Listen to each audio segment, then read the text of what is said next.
नमस्कार, मैं हूं आपका दोस्त रंजन दीक्षित और स्वागत है आपका मेरे चैनल में। आज हम चर्चा करने वाले हैं एक्सिस म्यूचुअल फंड का जो नया एनएफओ है, एक्सिस निफ्टी 50 इंडेक्स फंड के बारे में। ये एनएफओ 15 नवंबर को सब्सक्रिप्शंस के लिए ओपन हो चुका है और ये 29 नवंबर तक सब्सक्रिप्शंस के लिए ओपन रहने वाला है। तो पहले समझ लेते हैं कि बेसिकली ये इंडेक्स फंड जो हैं, ये चीज़ क्या होते हैं।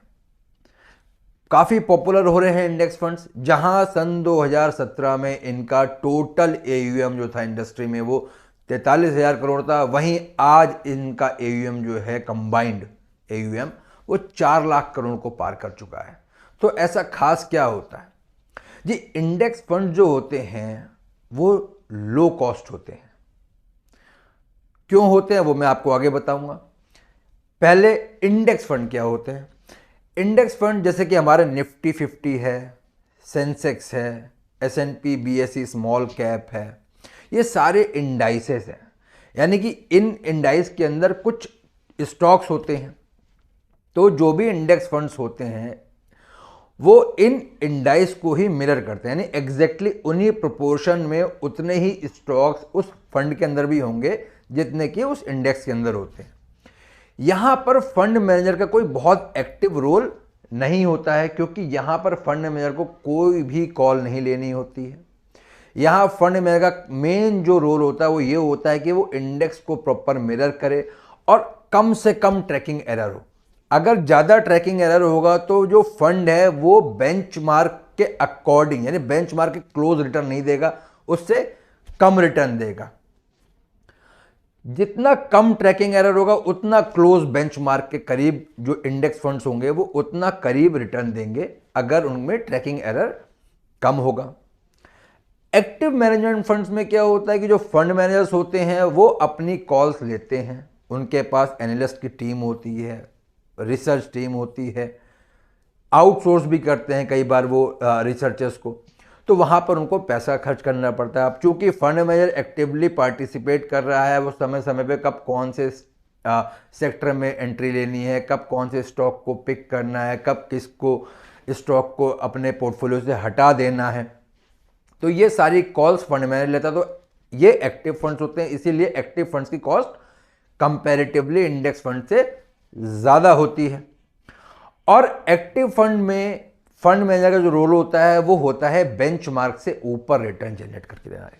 क्योंकि अगर हम एक्स्ट्रा पे कर रहे हैं तो हमारी एक्सपेक्टेशन हमेशा ये रहेगी कि फंड मैनेजर जो है वो बेंचमार्क से ऊपर रिटर्न जनरेट करे। इंडेक्स फंड में ऐसा नहीं होता है, क्योंकि इंडेक्स फंड में फंड मैनेजर नहीं होता है। तो इंडेक्स फंड के जो भी इन्वेस्टर्स होते हैं वो हमेशा ये चाहते हैं कि इंडेक्स फंड जो है वो अपने बेंचमार्क के करीब करीब परफॉर्मेंस दे हमेशा। इसी वजह से, क्योंकि फंड मैनेजर नहीं होते हैं तो लो कॉस्ट होते हैं ये फंड्स।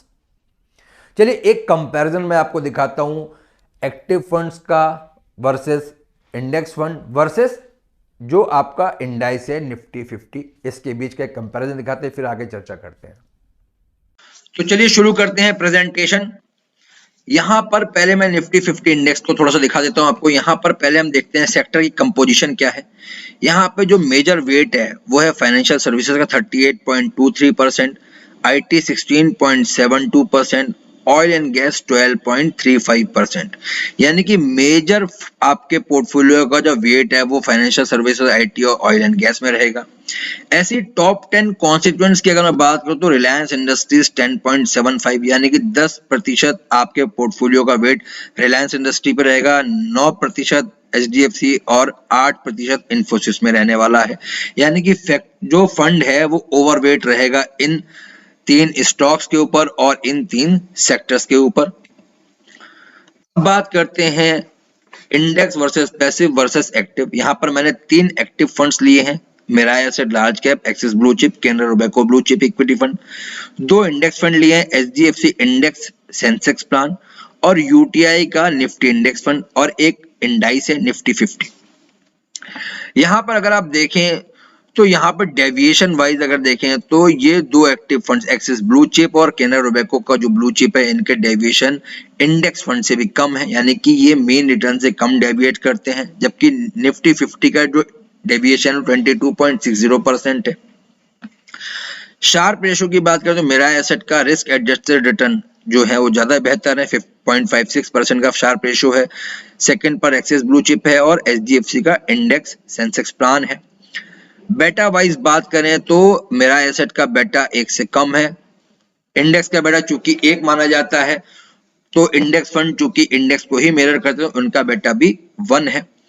अगर यहाँ पर आप 7 साल में रिटर्न देखें तो तीनों ही एक्टिव फंड्स ने इंडेक्स फंड्स को पछाड़ा है, और ये मेन पर्पस भी होता है किसी भी एक्टिव फंड में एंट्री का, कि जो भी इन्वेस्टर होता है वो ये एक्सपेक्ट करता है कि जो फंड मैनेजर है वो over and above benchmark return generate करके देगा, तो वो काम उन्होंने सक्सेसफुली करा है। अब हम बात कर लेते हैं कैलेंडर ईयर रिटर्न्स की। यहाँ कैलेंडर ईयर रिटर्न में अगर आप देखें तो 2015 में जहां सारे के सारे ही फंड्स, इंडेक्स फंड्स हो, चाहे इंडाइस हो या एक्टिव में एक्सिस और केनरा हो, मेरा एसेट पॉजिटिव रहा है। केवल 2018 में माइन्यूटली नेगेटिव रहा है, बाकी हर साल में अगर आप देखें तो प्रदर्शन अच्छा रहा है। 2021 में 27.69% का रिटर्न रहा है, जबकि जो यूटीआई का निफ्टी इंडेक्स फंड है उसने 25.74% का, एचडीएफसी के इंडेक्स फंड ने 23.08% और निफ्टी ने 24.56% का रिटर्न दिया है। वहीं अगर आप 2020 में देखें तो इंडेक्स फंड्स ने अच्छा काम करा है, लेकिन केनरा रोबेको ने 23.06 और एक्सिस ब्लू चिप ने 19.72% का रिटर्न दिया है। अब बात करते हैं 3 साल के रोलिंग रिटर्न की। ये जो रोलिंग रिटर्न है वो 1 जनवरी 2013 से लेकर 24 नवंबर 2021 तक का दिखाया जा रहा है। यहाँ पर अगर आप देखें कि किसी ने अगर 3 साल भी होल्ड करा है किसी भी फंड को किसी भी डेट में इन्वेस्टमेंट करने के बाद, तो किस तरीके के रिटर्न रहे हैं। तो यहाँ पर एक्सिस के ब्लू चिप फंड ने और केनर के रोबेको के ब्लू चिप फंड ने नेगेटिव रिटर्न नहीं दिया है। ये एब्सोल्यूट टर्म्स में रिटर्न है, ये एनुअलाइज्ड नहीं है, यानी कि एक्सिस का ब्लू चिप नेगेटिव नहीं रहा है अगर 3 साल भी होल्ड करा, और केनर रोबेको भी नेगेटिव नहीं रहा। जबकि इंडेक्स फंड में देखें तो यूटीआई के Nifty index negative 10%, HDFC negative 5, Nifty 50 negative 13 और मेरा एसेट नेगेटिव 8 रहा है। वोलेटिलिटी में भी अगर आप देखें तो सबसे कम वोलेटिलिटी एक्सिस ब्लू चिप की रही है 9.88, जबकि सबसे ज्यादा वोलेटिलिटी मेरा एसेट की रही है। क्योंकि 3 साल किसी भी इक्विटी फंड में निवेश करने के लिए मैं नहीं कहता हूं हमेशा 5 साल की, तो 5 साल का भी आपके लिए लेकर आया हूं रोलिंग रिटर्न का चार्ट। यहाँ पर अगर आप देखें तो 5 साल अगर किसी ने होल्ड किया है तो निफ्टी ने नेगेटिव रिटर्न दिए हैं, जबकि जो सबसे अच्छे रिटर्न बनाए हैं वो है एक्सिस ब्लू चिप फंड और केनरा रोबेको ने।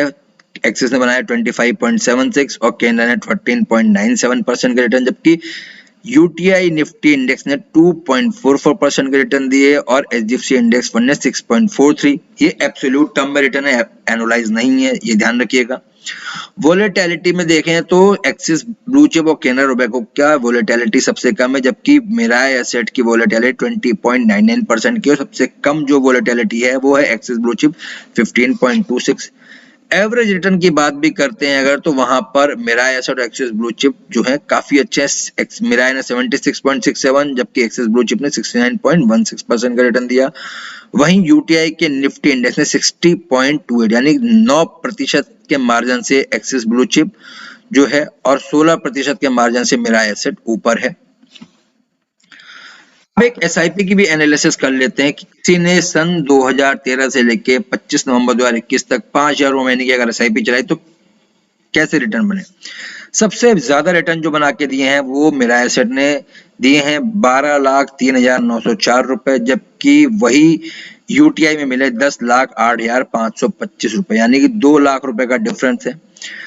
ऐसे ही अगर आप एक्सिस से कंपेयर करें तो भी आप देखें तो 1,74,000 रुपए का डिफरेंस है, केनरा में भी 1,50,000 रुपए का डिफरेंस है। यानी कि जो एक्टिव फंड से उन्होंने अपने निवेशकों के साथ न्याय किया है, बेटर अल्फा जनरेट करके दिया है। तो कैसा लगा आपको प्रेजेंटेशन?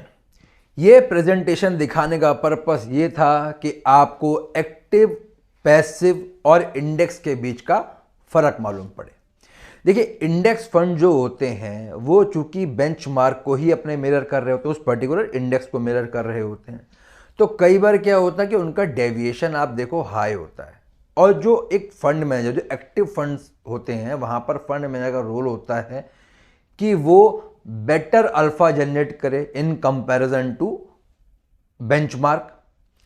उसका रोल ये भी होता है कि जब मार्केट खराब हो तो वहां पर जो फंड है उनका वो कम गिरे, चढ़ते मार्केट पे अच्छा चढ़े। इसी को कहते हैं अप कैप्चर रेशियो और डाउन कैप्चर रेशियो। ये चीज़ एक्टिव मैनेजमेंट फंड्स में बहुत देखी जाती है। तो अगर एक्टिव मैनेजर फंड जो है वो अगर उतना अच्छा काम नहीं करेगा तो हमारा उस फंड में बने रहने का कोई औचित्य नहीं है। जो इंडेक्स फंड्स होते हैं वो सिर्फ और सिर्फ अपने इंडेक्स के बराबर के ही रिटर्न्स जनरेट करके देते हैं।